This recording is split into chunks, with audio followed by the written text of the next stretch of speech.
What's up for April? The International Space Station.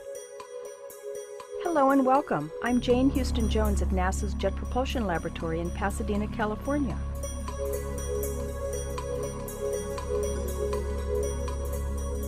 Have you ever seen the space station pass overhead? It's easy if you know when and where to look.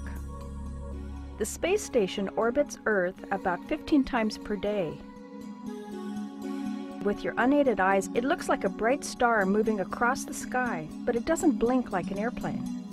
To find out when a pass will be visible, check on the web for sighting opportunities. NASA's Human Spaceflight website has a great tool to help you find local sighting dates and times. Start by selecting your country, state, and city from the drop-down menus.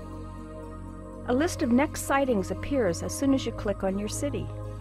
The satellite or spacecraft name, local date, and time fields are self-explanatory. Duration is the length of time the satellite will be visible in your sky on a clear night. The maximum elevation is how high above the horizon the spacecraft will get. 90 degrees is directly overhead. You might familiarize yourself with a few bright stars or planets in the sky this month and eyeball their position and elevation for practice.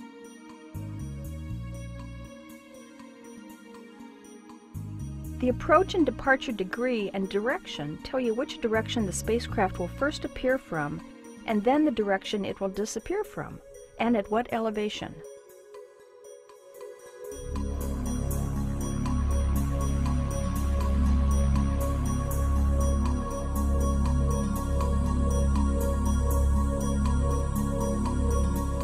The best time for space station gazing is just before dawn or just after sunset, when the observer is in the dark, but the space station is in the sun.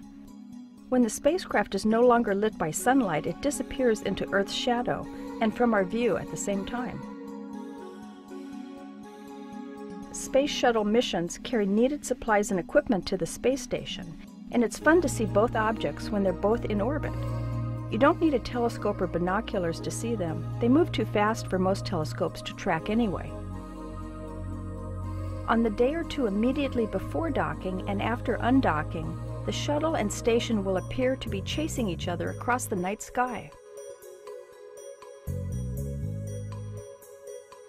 After moonset between 1 and 2 a.m. on the morning of April 22nd, you'll get to enjoy the Lyrid meteor shower.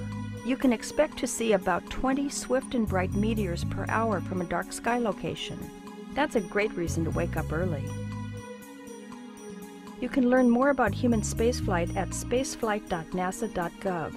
And you can learn more about NASA missions and when the next space shuttle will launch at www.nasa.gov. That's all for this month. I'm Jane Houston Jones.